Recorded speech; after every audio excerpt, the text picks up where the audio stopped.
Hey everyone, Aaron here. This is my 67th review on this channel, and today's review is of Air TV. Now, yeah, I'm right. I'm right about 67th. This is the 67th review. I had to actually check because I think I told you guys in my 34th review, I think of .hack, where I had messed up a lot of the numbering for a lot of my reviews. I actually had messed up a lot of them, and it actually caused this huge issue where, I misnumbered a lot of them, and actually even double misnumbered them, where I would say like 66 review and then I say it again with another review. So I had to check again, make sure this was 60, but I'm right this time. I'm right. But so Air TV is actually, if it looks familiar to you guys, it's from Key Animations. The same people make Clannad and Kanon, for example, or Angel Beats. But in a lot of ways, Air looks very different from those. I mean, it has very similar concepts and very similar character designs and portraits. But I'll tell you right now that don't expect those two to be even close to this one in terms of this one being that great. You know, I have issues with Air, and I'm going to explain that why I do have issues with it. But, you know, that's why I kind of avoid telling people the creators of any anime. Like, I'll tell you guys right now, I know a lot of the creators for what anime is made. But the problem is I don't tell people what the company or what published it, only for two reasons. One, the primary reason is because a lot of times, you know, I know a lot of my subscribers are very hell-bent on not watching a particular series, not because it's bad or anything like that, but because a certain company made it. Oh, it was made by Gonzo? I'm not going to watch that. I don't like Gonzo. Oh, that was made by Funimation or published by Funimation? No, I'm not going to watch that. I don't want to. Oh, it's made by Kadokawa? No, I'm not. You know, that's unfair. I think in a lot of ways, you know, any form of media, just because it's made by one person, does not make it something you should immediately not watch. You know, unless you're boycotting it for some reason, like, you know, so they did something horrible to someone, or they did something that's kind of, you know, bad. I want to say bad, but, you know, for example, if they didn't pay their workers, or if they did something bad to their workers, then I can understand boycotting a series. But more so when a company is only boycotted just because of the way it looks, I think that's almost kind of like shallow. I really do. And a lot of people I know, I'm not saying my subscribers or any of my viewers, so I'm not saying that, but I know a lot of people in the anime world will like do what I just said before. They'll do that, and that it's a shame. It really is, because this is something where this show in particular, it's not the you know, I watched this prior to Clannad and Kanon, and I liked it a lot. But Clannad and Kanon are way better, and Kanon's older than this one, but it's just way better in terms of quality and storytelling. But anyways, let me get on to why this story, what's going on in Air TV. By the way, I hate the name Air TV. I think just saying the TV part is just odd. I don't know why they did that. Maybe there's something else that's related that sounds similar, or maybe because the word air, you know, when you type it into, if you just type air into Google, you're not gonna get the anime. You're gonna get the concept of air. I'm sorry. You're gonna get the concept of air. And it's funny because, you know, like, you have to type in Air TV or Air the anime to get anything about Air. But anyways, let me get on to the review. So Air is about a main character who is a traveling magician, who he goes around and he's only got really one particular neat trick, which I think is awesome. I don't know why, you know, people don't like it, but I think it's awesome. Where he actually can make a puppet that he has, a little tiny puppet. He can make it dance and move around without any wires. Without any tricks, it seems like he could just actually magically make this puppet move. And then there is some magic, you know, this whole show is going to be based off that kind of magical element. And what happens is, like, you know, he gets a little audience that watches him, you know, but he, for the most part, is kind of a vagabond. He has no money, he has no experience in doing anything other than magic, really. And, you know, the show is going to play on that a lot because he is a drifter. He's someone that goes from place to place without making really bonds with anyone, or doing anything in terms of, you know, solving issues or anything like that.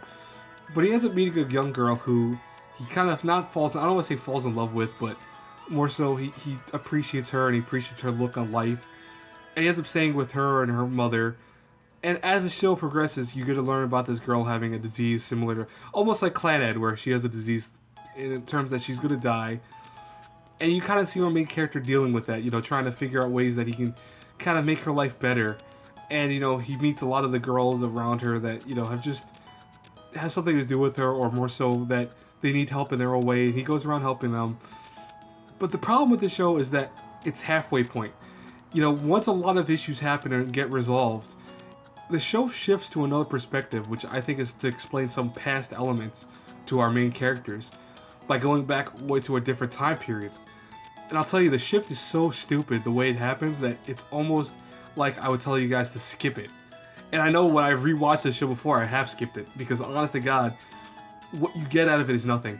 You know, I wouldn't be so infatuated, or excuse me, not infatuated. I wouldn't be so irritated. That's a better one. That's actually what I'm looking for. I wouldn't be so irritated with the fact that it does this. More so, I'm pissed off at the fact that, you know, you have a past element explaining character backgrounds, not done very well. They spend 3 episodes talking about their this past issue, this past like almost Edo time period, and it just does not do a good job of explaining anything that's actually happening. And it's very loose in the concepts. It's just overall a mess.